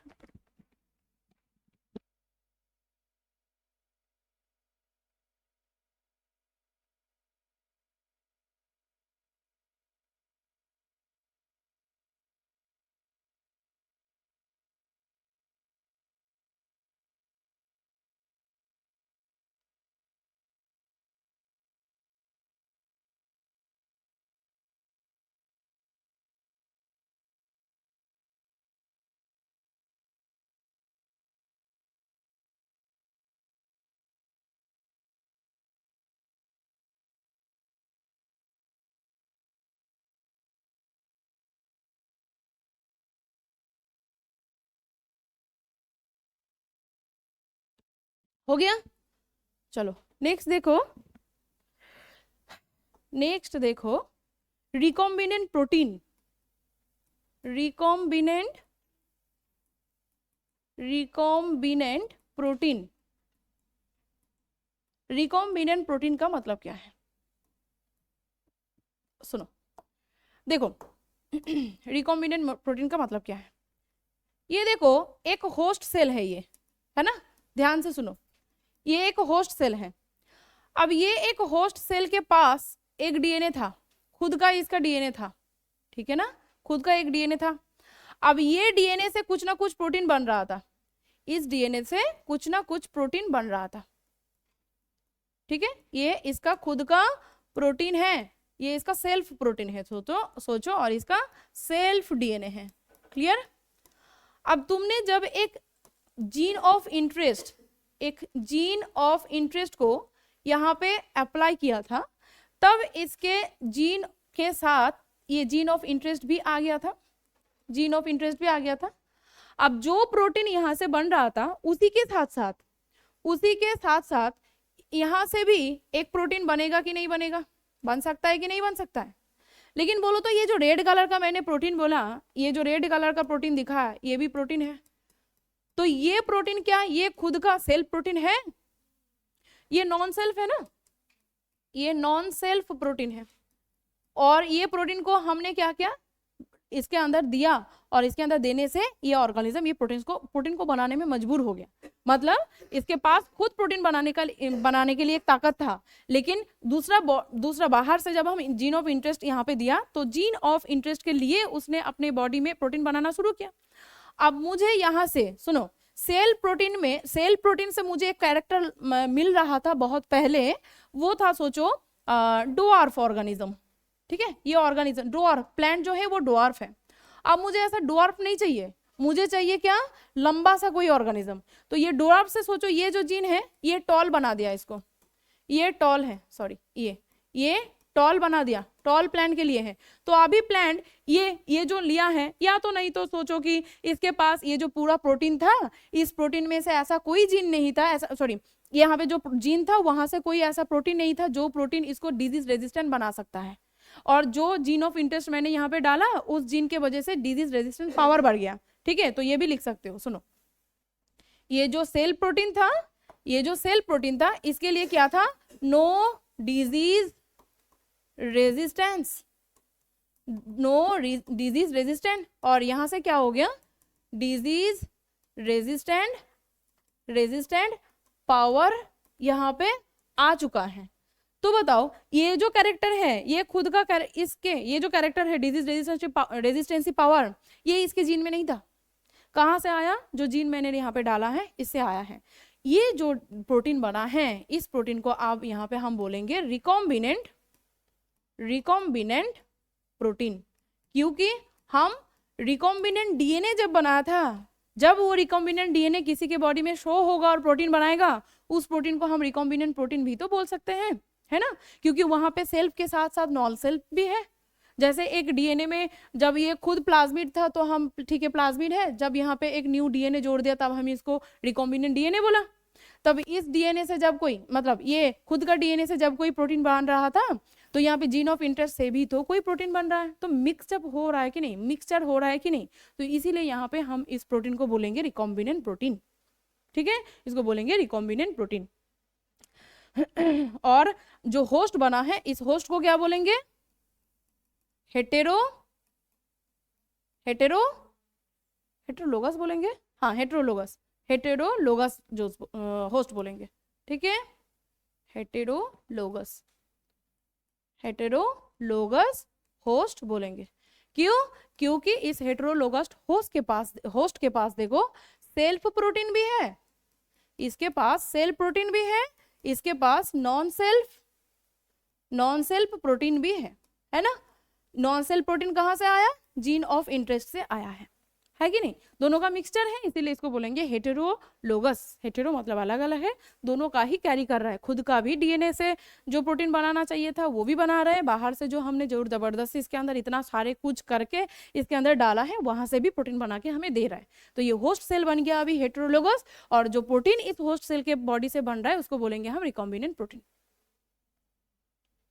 इसी के लिए क्या था, ये जो मैंने डिजीज रेजिस्टेंसी पावर, सोचो कोई एक कैरेक्टर यहाँ पे वन ऑफ देम, जो जितना सारा कैरेक्टर हो सकता है, कोई भी हो सकता है। हमने फूड का चैप्टर में पढ़ा था ना, बहुत सारे प्लांट्स को डिजीज फ्री करने के लिए वैरायटी बनाया जाता है, तो ये ऐसे ही किया जाता है। ठीक है, कोई भी कैरेक्टर तुम्हें चाहिए, उस कैरेक्टर के लिए हम कर सकते हैं। अब देखो, इस चैप्टर का लास्ट पार्ट है बायोरिएक्टर। किस लिए पढ़ेंगे बायोरिएक्टर, बायोरिएक्टर पढ़ेंगे। ये जो देखो, ये जो पूरा ये जो बना है अभी, इसके लिए हमने इतना मेहनत किया। अब मेरे पास जो ये होस्ट सेल आया, क्या हम इस होस्ट सेल को 1, 2 या 100 बना के छोड़ देंगे, या हम बहुत सारा बना सकते हैं। हम इसको मल्टीप्लीकेशन बहुत सारा कर सकते हैं, और बहुत जितना जल्दी और जितना ज्यादा करेंगे उतना ज्यादा recombinant DNA sorry recombinant protein बनेगा। जितना ज्यादा रिकॉम्बिनेंट प्रोटीन बनेगा उतना ज्यादा मेरा फायदा है। अब ये सिर्फ प्रोटीन को तुम कैरेक्टर ही मत सोचो, इस प्रोटीन को तुम कोई एंजाइम भी सोच सकते हो, इंसुलिन हार्मोन भी सोच सकते हो। तो जितना बनेगा उतना मेरा फायदा है, तो इसीलिए इसको इंडस्ट्री में यूज किया जाता है, और उस प्रोसेस को बोलते हैं बायो रिएक्टर। प्रोसेस को नहीं, प्रोसेस को बोलते हैं बायो रिएक्शन, और जो यूज किया जाता है उसको बोलते हैं बायो रिएक्टर। बायो रिएक्टर क्या है? वेसल्स हैं, बहुत लार्ज लार्ज वेसल्स होते हैं, ठीक है, large vessels for increasing the recombinant protein. अब हम रिकॉम्बिनेंट डीएनए वीएनए सब छोड़ के आ गए, अब हम पढ़ेंगे क्या? रिकॉम्बिनेंट प्रोटीन के बारे में, क्योंकि रिकॉम्बिनेंट डीएनए का बात बहुत पहले हो गया। अब रिकॉम्बिनेंट प्रोटीन को हमें इंक्रीज करना है, रिकॉम्बिनेंट डीएनए को इंक्रीज करने के लिए हमने इतना कुछ किया इतना दिन से, ठीक है। तो रिकॉम्बिनेंट प्रोटीन को इंक्रीज करने के लिए हम जो लार्ज वेसल्स यूज करते हैं उस वेसल्स को बोलते हैं बायोरिएक्टर, ठीक है। बायोरिएक्टर्स किस लिए? फॉर बायोरिएक्टर छोटा मोटा चीज नहीं है, बहुत बड़ा बड़ा टैंक होते हैं, और ये किस लिए होता है? फॉर इंडस्ट्रियल यूज, जैसे कि एक साथ 100 से 1000 लीटर तक बना सकता है, ऐसा कोई टैंक वहां पे बिठाया जाता है, और उस टैंक में ये बायोरिएक्शन प्रोसेस जो है वो किया जाता है। यहाँ पे तुम्हें समझना है टाइप्स कितना टाइप का है, टाइप्स ऑफ बायोरिएक्टर, ठीक है। Bioreactor is of 2 types, 2 type का होते हैं बायोरिएक्टर। एक है, बोलो, 2 टाइप का होते हैं, एक है स्टार्टेड और एक है फर्स्ट स्टार्ड और स्पर्ज लास्ट में है ना, तो लास्ट में ही समझाएंगे इसको।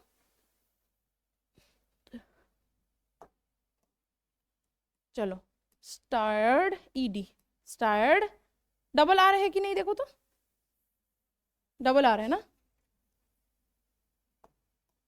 STIRRED, ठीक है। स्टार्ड बायो रिएक्टर और एक है स्पार्ज्ड बायो रिएक्टर, ठीक है। सुनो, दोनों में डिफरेंस बहुत कम है, लगभग सेम ही है, और दोनों का करने का मोटिव भी सेम ही है।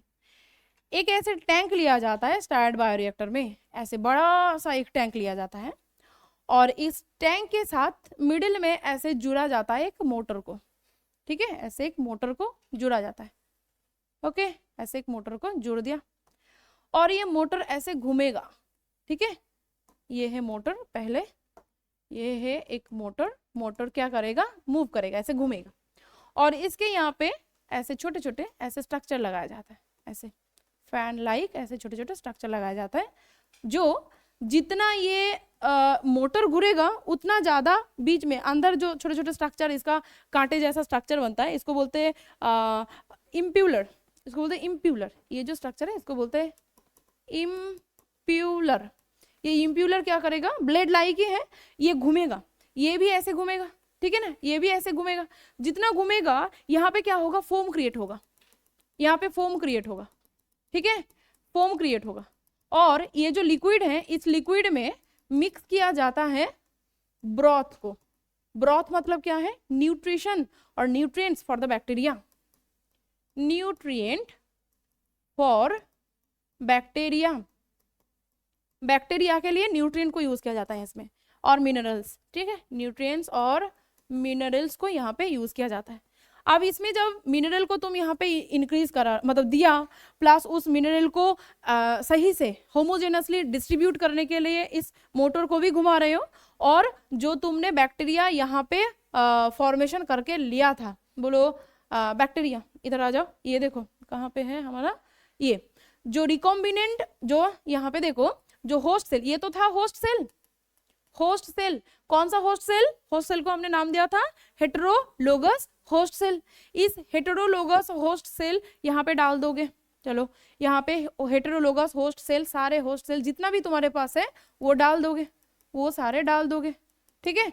जब होस्ट सेल को यहाँ पे डाल दोगे तो होस्ट सेल को यहाँ पे खाना पीना सब कुछ मिल रहा है ब्रॉथ से, और वो भी इक्वली डिस्ट्रीब्यूटेड है। ऐसा नहीं कि तुमने यहाँ पे छोड़ दिया सारे ऑर्गेनिज्म यहाँ पे सारे नीचे आ गया, या सारे न्यूट्रिएंट यहाँ पे नीचे आ गया। अगर नीचे आ गया तो ऊपर जो बैक्टीरिया है उसको तो नहीं मिलेगा, या ऊपर जो भी कोई होस्ट सेल है उसको तो नहीं मिलेगा।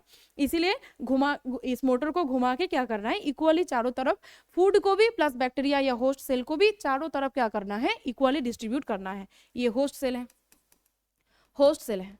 अब ये होस्ट सेल को जब इस चेम्बर से ब्रॉथ से जब न्यूट्रिशन मिल जाएगा, एक तो मल्टीप्लिकेशन करेगा बहुत ज्यादा, ये मल्टीप्लिकेशन करेगा, 1 से 2 होगा, 2 से 4 होगा, ऐसे करके बार बार मल्टीप्लिकेशन होगा। अब बताओ जब मल्टीप्लिकेशन होगा तब इस मल्टीप्लिकेशन के साथ साथ ये ऑर्गेनिज्म के पास जो डीएनए है, उस डीएनए से, जो डीएनए में उसका खुद का भी डीएनए था प्लस जीन ऑफ इंटरेस्ट भी था, वैसा डीएनए से इसके बॉडी में प्रोटीन बनेगा कि नहीं बनेगा, बनेगा।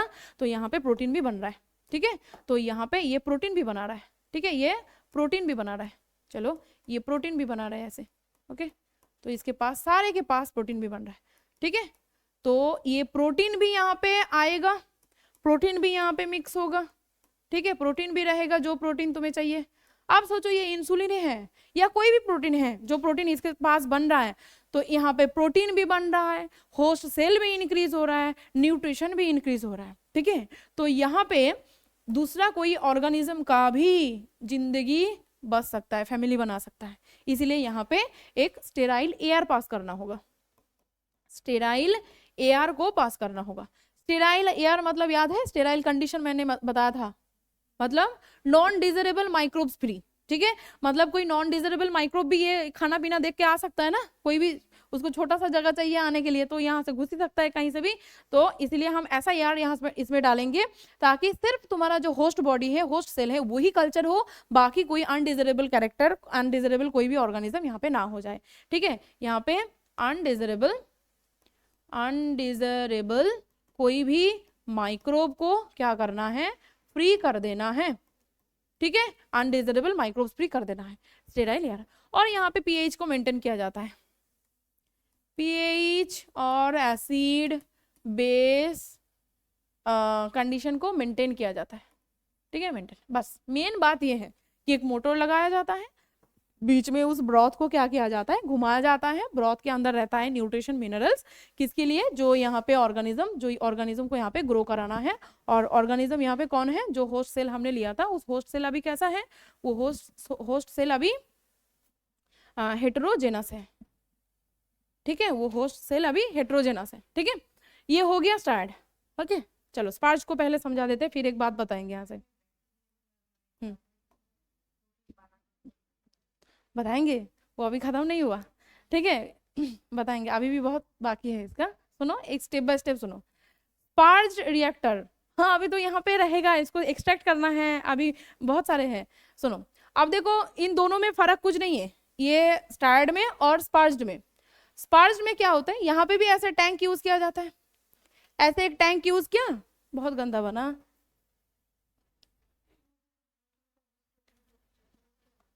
ये ये ये ये पीएच को मेंटेन करने के लिए, हाँ यहाँ से कुछ दिया जाता है इसके अंदर पीएच का मेंटेन करने के लिए, क्योंकि होस्ट सेल यहाँ पे ग्रो हो रहा है, पीएच में कुछ चेंज हो जाएगा तो होस्ट सेल मर जाएगा, मर जाएगा तो प्रोटीन नहीं बनेगा। देखो स्पार्ज में बस एक चीज याद रखना है कि इस जगह में ऐसे जो टैंक यूज किया जाता है ना, ऐसे जो टैंक यूज किया जाता है, उस टैंक में ऐसे मोटर तो यूज होता ही है। सुनो उसमें, बाप रे कितना खांसी तुम लोगों का हो रहा है ठीक है, ये मोटर तो है ही मोटर तो है ही घुमाने के लिए, ये मोटर ऐसे घूमेगा, ठीक है। प्लस और एक चीज यहाँ पे इंक्लूडेड है, इस नीचे से ये देखो, ये देखो देखो, ये नीचे से, इस नीचे से और एक स्ट्रक्चर को यहाँ पे लगाया जाता है, पता है क्यों ऐसे एक स्ट्रक्चर को लगाया जाता है। देखो एक तो ये जो मोटर है ये खुद घूमेगा, ऐसे घूमेगा, जितना ऐसे गोल गोल घूमेगा, अंदर जो ब्रॉथ है वो चारों तरफ क्या हो जाएगा, फैल जाएगा। नीचे एक यूज किया जाता है, इसको बोलते हैं क्या बोलते, बोलो तो स्पार्जर बोलते हैं। इसको बोलते हैं स्पार्जर। स्पार्जर क्या करेगा, इस पूरा लिक्विड को, इसके अंदर लिक्विड है, इसके अंदर क्या है, ऐसे लिक्विड है, ब्रॉथ है, ठीक है, इसके अंदर ब्रॉथ है, ये है ब्रॉथ। अब इस ब्रॉथ को क्या किया जाता है, एक तो मोटर से गोल गोल घुमाया जाता है, और नीचे जो स्पार्जर है वो ऐसे ऊपर नीचे ऊपर नीचे ऊपर नीचे करता है। उससे क्या होता है, यहाँ पे जो देखो तो ऊपर से ऐसे सरफेस एरिया ऐसे ऐसे होगा कि नहीं, ऐसे ऐसे होगा। कोई लिक्विड को तुम नीचे से ऐसे ऊपर धकेल दोगे और ऊपर से नीचे फिर से धकेल दोगे, तो कोई बोतल को भी ऐसे करके दिखाओ ना, देखो पानी जो है वो ऊपर नीचे ऐसे ऐसे होगा, होगा कि नहीं, होगा कि नहीं, ऊपर इंक्रीज हो रहा है सरफेस एरिया। तो सरफेस एरिया यहाँ पे जब इंक्रीज होगा, यहाँ पे बहुत सारे मेरा माइक्रोब्स हैं, मेरा माइक्रोब्स यहाँ पे छोड़ा हुआ है, यहाँ पे सारे मेरा माइक्रोब्स छोड़ा हुआ है, मैंने यहाँ पे माइक्रोब्स छोड़ा, ठीक है, प्लस ये माइक्रोब्स मेरा प्रोटीन भी दे रहा है, ठीक है, ये मेरा माइक्रोब्स प्रोटीन भी दे रहा है। तो इसके लिए थोड़ा सा ज़्यादा ही कुछ किया जाए, क्या किया जाए, यहाँ पे सरफेस एरिया को इंक्रीज किया जाए, इंक्रीज द सरफेस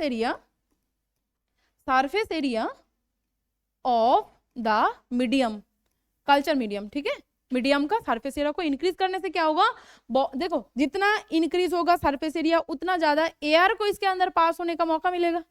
अगर लिक्विड ऐसा है तो ऊपर से ऑक्सीजन ज्यादा नहीं आएगा, ऐसा है तो ऑक्सीजन ज्यादा से ज्यादा आ सकता है।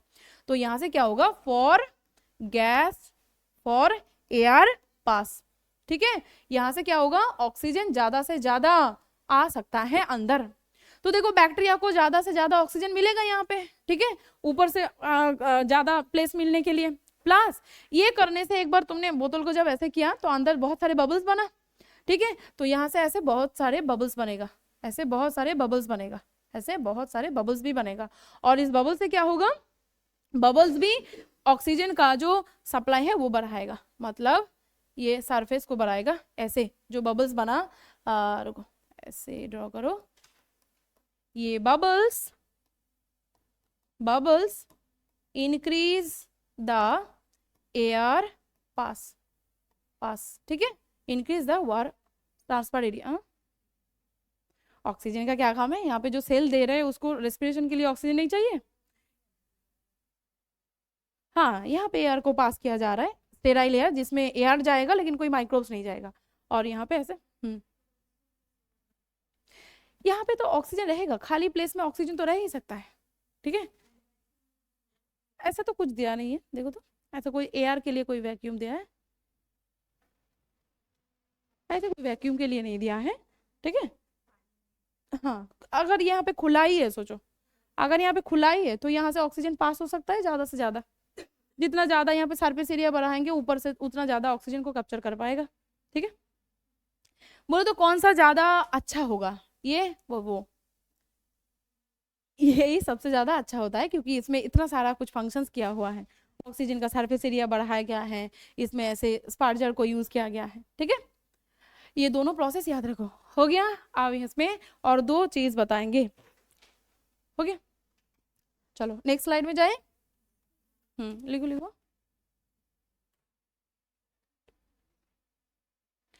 Bubbles increase the transfer area बोल सकते हो, एयर पास बोल सकते हो, ठीक है, ये दोनों को बायोरिएक्टर बोलते हैं। हाँ, किसको, हाँ, अल्कोहल को,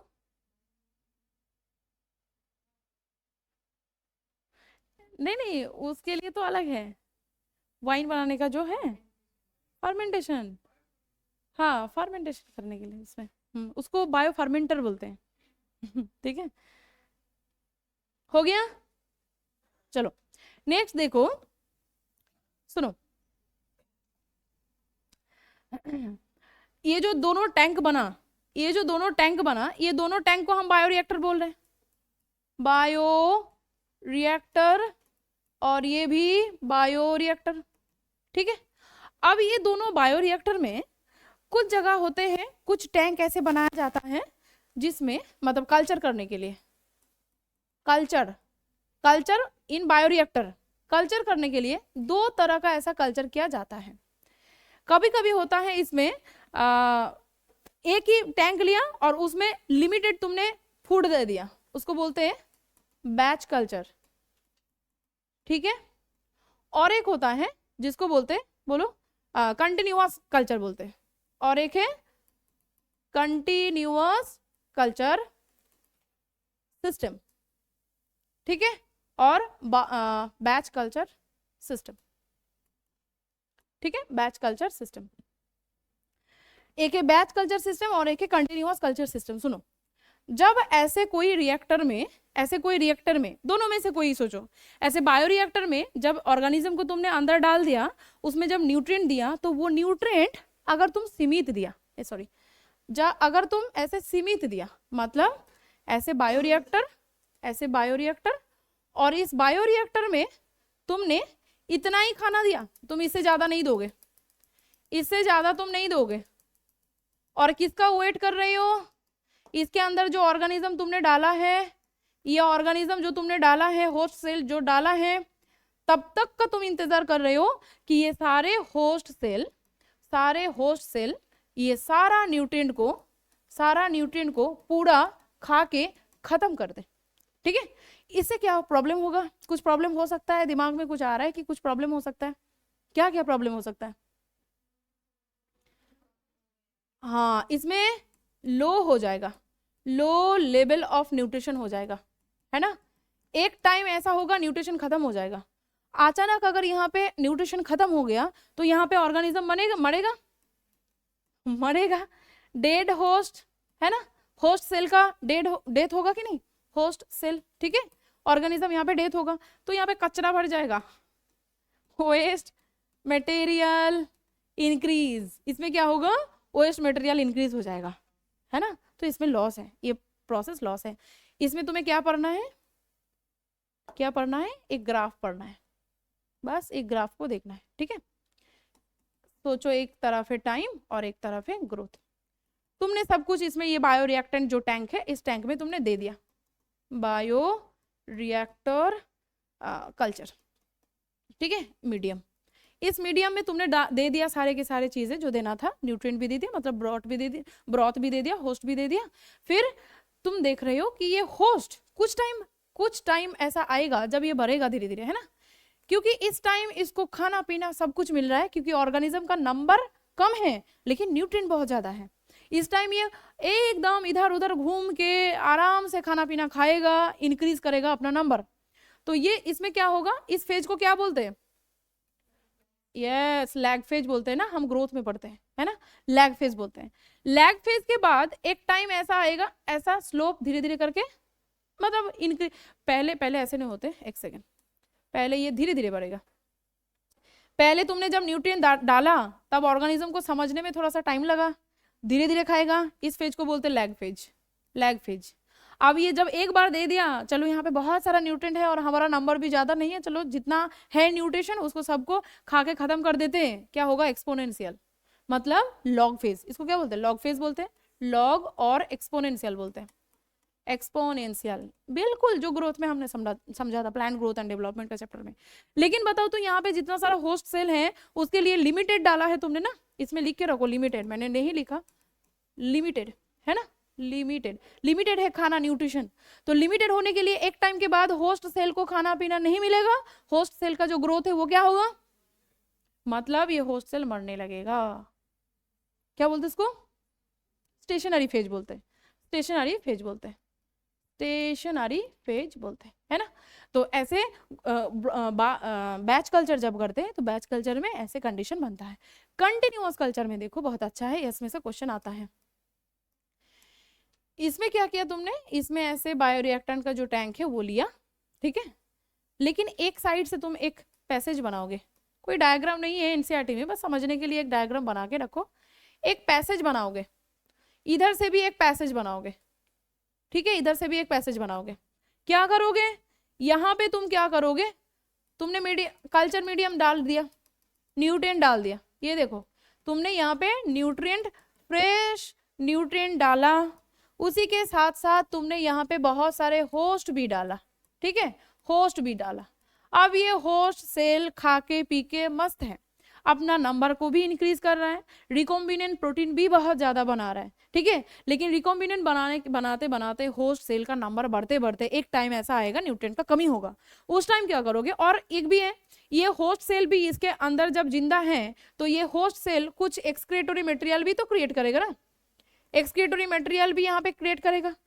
तो ये जो पूरा चेहरा है यहाँ पे क्या होता था, पूरा कचरा भर जाता था ना, पूरा पूरा कचरा भर जाता था with the excretory material of the host cell से भी। होस्ट सेल जब एक्सक्रीटोरी मटेरियल एक्स्ट्रा रिलीज कर रहा है उससे ये भर जाएगा। यहाँ पे क्या किया तुमने, ये सारे एक्सक्रीटोरी मटेरियल को तुम क्या करोगे, बाहर निकालोगे, वेस्ट मटेरियल को क्या करोगे, बाहर निकाल दोगे, ठीक है। जब वेस्ट मटेरियल को बाहर निकाल दिया तो ये पूरा फ्रेश हो गया और यहाँ से न्यूट्रिएंट क्या हो गया, कम हो गया। न्यूट्रिएंट कम होने से फिर से तुम यहाँ से न्यूट्रिएंट डालोगे, न्यूट्रिएंट डालोगे, बोलो तो फिर से ये जो मीडियम है ये मीडियम फ्रेश हुआ कि नहीं हुआ।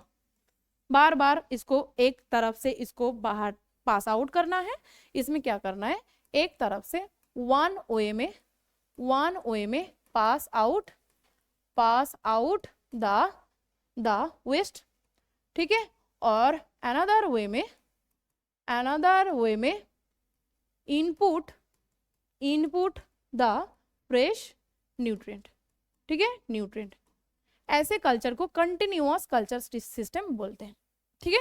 इससे क्या होगा, ये ऑर्गेनिज्म को बहुत टाइम मिल जाएगा, बहुत बार डिवीजन कर सकता है, ये बहुत सारा तुम्हारा प्रोटीन बना सकता है। जितना भी तुम बनाओ वहां से क्या होगा, जितना भी तुम टाइम दो वो ज्यादा से ज्यादा बना के देगा।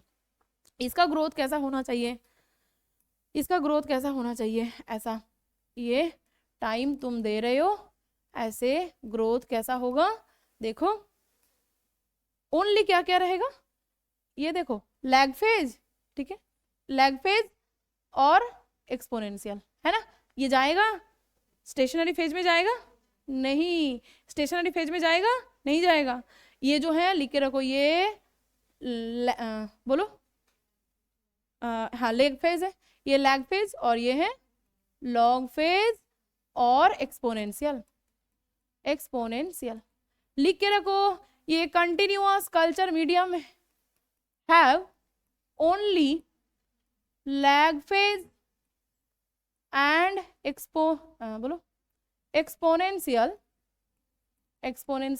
फेज। इसको लिख के रखो, क्वेश्चन आता है यहाँ से कि जब कंटिन्यूअस कल्चर है उस टाइम कौन सा फेज दिखाई देगा, जब ये बैच कल्चर है तब तुम्हें कैसा कैसा दिखाई देगा। ऑब्वियसली कौन सा अच्छा है, कंटिन्यूअस कल्चर अच्छा है, ठीक है, continuous culture system. Last part में आ जाते हैं, जब तुम्हारा ये सारे काम हो गया, सारे काम हो जाने के साथ साथ तुम्हारा सारे होस्ट सेल यहाँ पे प्रोटीन भी दे दिया, ठीक है। ये तो छोड़ो कचरा भरा है, इसको लेते हैं। ये जो है ये प्रोटीन भी दे दिया, फ्रेश प्रोटीन भी है, फ्रेश ऑर्गेनिज्म भी है। मेरा ये जो ब्रॉथ है, ये ब्रॉथ में बहुत सारे चीजें हैं, प्रोडक्ट है, होस्ट सेल भी है, न्यूट्रिशन भी है। तो ये सारे कचरा लेके हम करेंगे क्या, यहाँ पे वेस्ट मटेरियल हमने निकाल दिया, ठीक है, लेकिन फिर भी तो ये जो ब्रॉथ है इसमें न्यूट्रिशन भी है, इसमें होस्ट सेल भी है, इसमें प्रोटीन भी है। तो ये सारे चीज को लेके काम क्या मेरा चाहिए, क्या इसमें से कौन सा चीज को चाहिए, ओनली प्रोडक्ट को चाहिए, मतलब रिकॉम्बिनेंट प्रोटीन को चाहिए। इसको निकालने के लिए जो प्रोसेस है उसको बोलते हैं डाउनस्ट्रीम प्रोसेस, इसको बोलते हैं डाउनस्ट्रीम प्रोसेस। कहाँ चला गया, बीच में चला गया ना, इसको बोलते हैं डाउनस्ट्रीम प्रोसेस। चलो लास्ट, डाउन स्ट्रीम है या स्ट्रीमिंग है, बोलो तो स्ट्रीमिंग ना, हाँ स्ट्रीमिंग है, डाउन स्ट्रीमिंग, हाँ स्ट्रीम है, डाउनस्ट्रीम प्रोसेस, ठीक है। डाउनस्ट्रीम प्रोसेस में हमें क्या करना है, जो कल्चर मीडियम में हमने ऐसा कल्चर किया, उस कल्चर मीडियम में है हमारा न्यूट्रिएंट, इस कल्चर मीडियम में मेरा बैक्टीरिया मतलब कोई भी होस्ट सेल है, होस्ट सेल, और है मेरा जो रिकॉम्बिनेंट रिकॉम्बिनेंट प्रोटीन इसने बना के दिया है वो प्रोटीन, ठीक है, वो प्रोटीन, ठीक है। क्या है ये, mixture of nutrient plus host cells plus recombinant proteins, है ना। अब इसको क्या करना है, इसको करना है हमें 3 प्रोसेस से सेपरेट। फर्स्ट हमें करना है सेपरेशन। पहले सारे चीजों को, ये तीनों चीजों को सेपरेट कर देना है, अलग अलग कर देना है। चलो चलो यहाँ से इसको हटा देते हैं, इसको नहीं चाहिए, ठीक है। ये सारे जो चीजें हैं इसको क्या किया, फास्ट सेपरेशन किया, अलग अलग किया। न्यूट्रिएंट को अलग किया, होस्ट सेल को अलग किया, रिकॉम्बिनेंट प्रोटीन को अलग किया। इसके बाद हम क्या करेंगे, सेपरेशन के बाद प्यूरिफिकेशन करेंगे। पहले इसको लाके प्यूरिफाई करेंगे, और भी प्यूरिफिकेशन मतलब इसके अंदर कोई भी और भी कुछ डेब्रीज हो है कि नहीं, कोई गंदा चीज इसके अंदर मिक्स हुआ है कि नहीं, वो सब देखेंगे। फिर लास्ट में ये दोनों के बाद जब ये सेपरेशन एंड प्यूरिफिकेशन ऑलरेडी आ जाएगा, तो मेरे पास अभी क्या रहेगा, सिर्फ ये जो रिकॉम्बिनेंट प्रोटीन है। तो ये रिकॉम्बिनेंट प्रोटीन जब मुझे मिल जाएगा, तो ये रिकॉम्बिनेंट प्रोटीन को हम क्या करेंगे, बोलो, प्रिजर्वेशन करेंगे। प्रिजर्वेशन, ठीक है, प्रिजर्वेशन। रिकॉम्बिनेंट प्रोटीन को क्या करना है, प्रिजर्व करना है।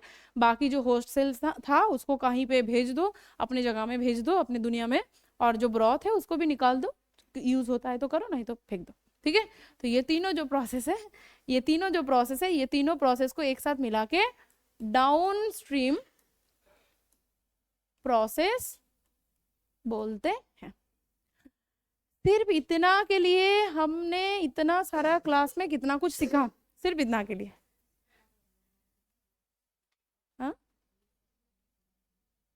हाँ, अब देखो ये बहुत सारा प्रोटीन जब बन जाएगा, ये तो इंडस्ट्री बन गया ना। ये जो हम बायोरिएक्टर कर रहे हैं, ये बायोरिएक्टर तो पार्ट ऑफ इंडस्ट्रियल यूज है। ये छोटे मोटे नहीं है, घर में नहीं करते, ये बहुत बड़ा बड़ा टैंक है ये सारे, ठीक है। तो ये मार्केट में इसको क्या किया जाता है, मार्केट पे भेजा जाता है। अगर सोचो यहाँ से कोई मेडिसिन बनाया गया, इंसुलिन बनाया गया, इसमें से कोई हो भी सकता है, ये कोई ऐसे ही कोई जीन है जो दूसरे बॉडी में हम डाल सकते हैं, कोई प्रोटीन जो जिसके बॉडी में हम डाल सकते हैं, कोई एंजाइम हो सकता है, कुछ भी हो सकता है ना। ये by the process of bioreactor खत्म हुआ, ठीक है।